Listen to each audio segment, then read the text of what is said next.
Bom dia, boa tarde, boa noite. Eu me chamo Luiz Aero Bastos Viana e essa aqui é a explicação da lista um da disciplina de Introdução à Ciência de Dados do curso do Programa de Pós-Graduação MDCC da UFC. A lista um ela baseia nas seguintes questões, né? Inicialmente eu tenho que fazer a leitura do dataset e já em seguida identificar e listar as posições contendo valores ausentes. Então vamos lá. Como foi que eu fiz, né? Então, para fazer a leitura do dataset, eu importei a biblioteca Pandas. Utilizei essa biblioteca dfSummary porque ela consegue pegar algumas estatísticas do dataset, assim, já bem fácil. Em alguns casos, eu vou estar utilizando o regex para verificar a quantidade de palavras, ou se tem emoji, alguma coisa assim do tipo. E aqui é uma biblioteca nativa do Python, que é o Collection, que ele vai me permitir criar um dicionário com uma maior facilidade, beleza? Normalmente a gente faz a leitura utilizando o CSV dessa maneira, mas eu criei um arquivo .pickle com o CSV que foi originado e a gente vai fazer a leitura do dataset dessa maneira, né? pd.read underline pickle e o nome do arquivo. Estou utilizando o Pickle por ele ser mais leve e também não precisar ocupar tanto espaço assim na minha memória. Eu tenho um pouco, né? Em seguida eu dei um dataset.read, ou seja, eu estou pegando aqui e mostrando os 5 primeiros valores do meu dataset. Um dataset.tail, pego os últimos valores. Mostro a quantidade de colunas e quantidade de linhas que tem no meu dataset. Mostro uma listagem das colunas que estão nesse dataset. Faço uma descrição, ou seja, quantos valores mais ou menos tem nas colunas numéricas, né? Uma média e um desvio padrão de cada um. O valor máximo e o valor mínimo também. E aqui os percentis, 25%, 50%, 75%. Aqui eu dou um dataset inf, que eu vejo quantos valores não são nulos. E o formato da minha coluna, né? Se é um objeto, se é um booleano, ou se é um valor inteiro, ou float, beleza? Já que com o dfSummary eu passo o meu dataset, e aqui eu tenho algumas informações, né? Aqui eu tenho os valores que aparecem com uma maior frequência. Então, o primeiro valor ele aparece 62 vezes, o segundo 59, 58 e assim por diante. E aqui eu tenho uma distribuição de como é que está a coluna daquele dataset, beleza? Já em seguida, partindo para a alternativa B, o que eu fiz? Eu preciso identificar e listar as posições das células que elas contenham valores faltantes. Então, eu peguei aqui o meu dataset, estou verificando se tem valores ausentes com is null. Em seguida, eu vou fazer uma pilha com a linha e a coluna desses valores ausentes. Por isso que eu estou utilizando o stack. Em seguida, eu pego apenas os valores que estão ausentes, vou criar um dicionário, e nesse dicionário, a linha ela vai ser o meu índice, então, tipo, iria ficar dessa maneira, né? Ó. 0, no caso da linha 0, 2 pontos. Aqui eu vou ter um array, então seria username na linha 1. Eu posso ter essas mesmas informações, e assim sucessivamente. Então, com esse dicionário finalizado, eu vou criar um. Aqui eu só estou convertendo para ficar uma maior facilidade, né? Então, eu vou chamar de linha e o valor all. E aqui as colunas ausentes eu vou estar passando por call, beleza? Em seguida, eu vou criar um dataset e aqui eu faço a exibição desse dataset. Então, na linha 0, eu tenho essas colunas aqui com valores faltantes na linha 1, na linha 2 e assim sucessivamente. A quantidade de linhas já vai ser a alternativa C, né? Então, a quantidade de linhas é... Só um momento. A quantidade de linhas, contar a quantidade de linhas de valores faltantes, vai ser o seguinte. Eu vou pegar o meu dataset, que pegar todos os valores nulos. Poderia pegar já justamente só esse valor aqui, né? Mas tem essa outra maneira, que aí eu vou pegar aqui apenas as linhas e vou fazer o somatório da quantidade de linhas que tem valores ausentes nesse dataset, que vai me dar um total de 557.561. Já a letra D, ele quer o seguinte: para cada coluna, ou seja, feature, contar quantas linhas possuem valores faltantes. Então, para isso, eu passo apenas o isNu e o sum.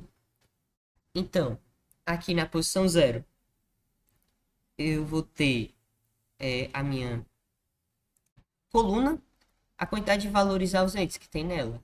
Na date message, não tem nenhum valores ausentes. Já no ID member anonymous, tem 323.341. Beleza? Já na letra E, ele quer que eu identifique e liste as linhas repetidas ou duplicadas. Então, eu vou estar passando o meu dataset, fazendo uma verificação dos valores das linhas que estão repetidas, né? E na minha verificação, deu que não tem nenhuma linha repetida, duplicada. Em seguida, identifique ou liste as posições e contendo valores que não pertencem ao domínio, ou seja, o tipo de dados esperado. Então, o que é que eu fiz? Eu vou estar verificando as colunas que têm o tipo booleano, as que têm o tipo inteiro, float e objeto. Se tiver um outro tipo de dado nessa coluna, ele vai me mostrar. No caso, todas estão obedecendo o padrão, beleza? Agora ele pediu para criar uma coluna chamada caracteres, que contém a quantidade de caracteres da coluna text. Então, fiz o seguinte, estou pegando aqui a coluna text, onde tem valores nulos, eu estou substituindo por aspas simples, estou aplicando uma lambda, que ela vai me pegar o tamanho daquela daquela daquela frase, né?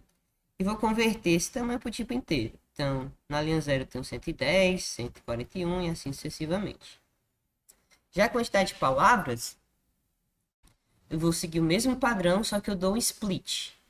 Ou seja, eu vou contar quantas palavras tem num array de strings, né? Então, na primeira eu tenho 20, 23 e assim sucessivamente. Já na letra I, ele quer que eu crie uma coluna chamada viral. E nessa coluna vai ter o valor 0. Se o texto da mensagem não foi encontrado em outras linhas.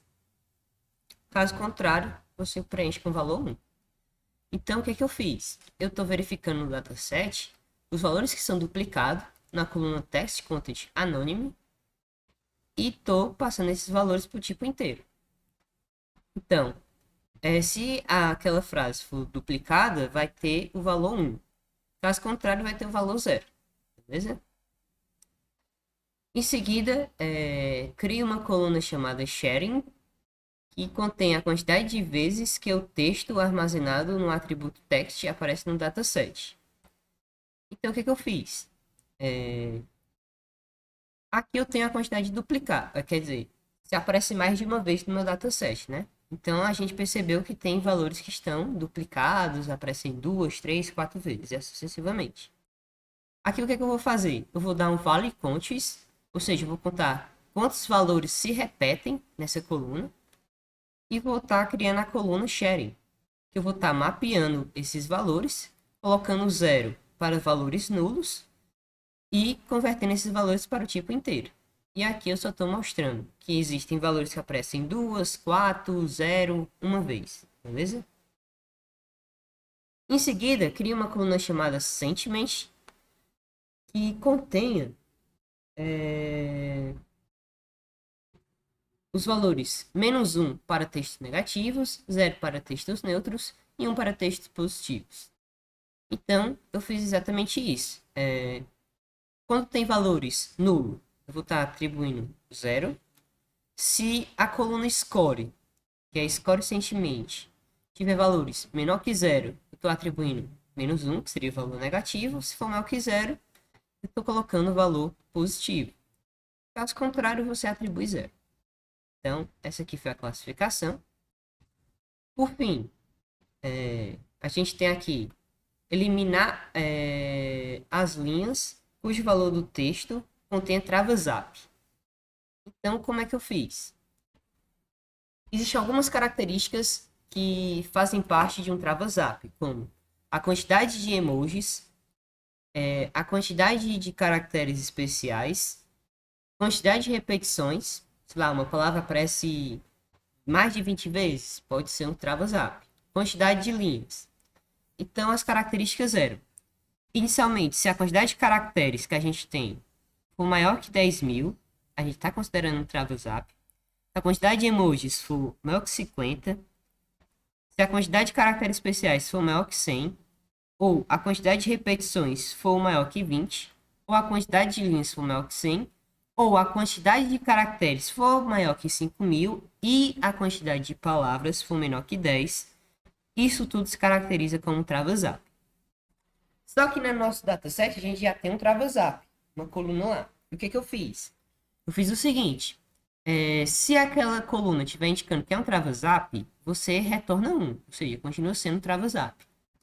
Se a coluna não for um travas-zap e a gente verificar que é um travas-zap, você retorna 1. Caso contrário, você retorna 0. Então, fiz uma cópia do dataset, filtrei no texto os valores nulos, substituindo eles por espaços em branco. Vou aplicar a função que a gente criou, e vou estar pegando, concatenando esses valores e criar aqui um novo dataset, né? E a coluna travas-zap 2. Então, aqui, o travas-zap 2 ele vai indicar se é um travas-zap ou não. Então, por exemplo, esse caso aqui, ó, ele está indicando que é um travas-zap, a nossa coluna travas-zap 2, mas a própria coluna que está já embutida aqui no dataset tem um valor falso. Então, a gente consegue pegar esses casos, né? E se você ver o texto, se eu consigo pegar aqui.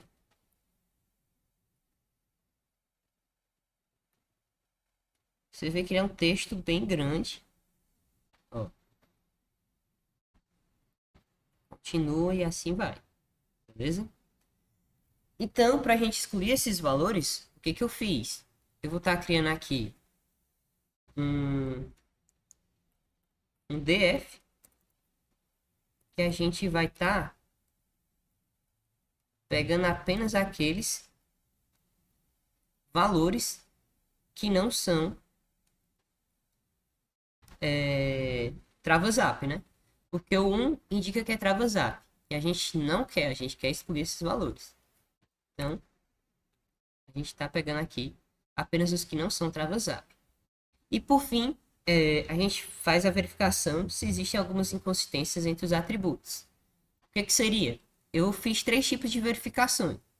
A primeira é quando tem lá na coluna que tem uma mídia, ou seja, se não tem a mídia e aqui possui a mídia, então aqui você tem um valor, ou seja, você tem lá o endereço da mídia, você tem uma inconsistência no dado, né?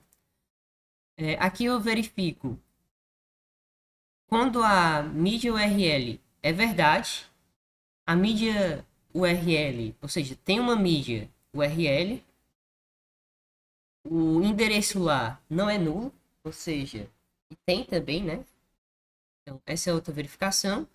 E a outra é quando o viral é apenas duplicado. Ou seja, eu verifico se o viral é 1 e se o valor não está duplicado, né? Então aqui é outra inconsistência que a gente pode estar pegando, beleza?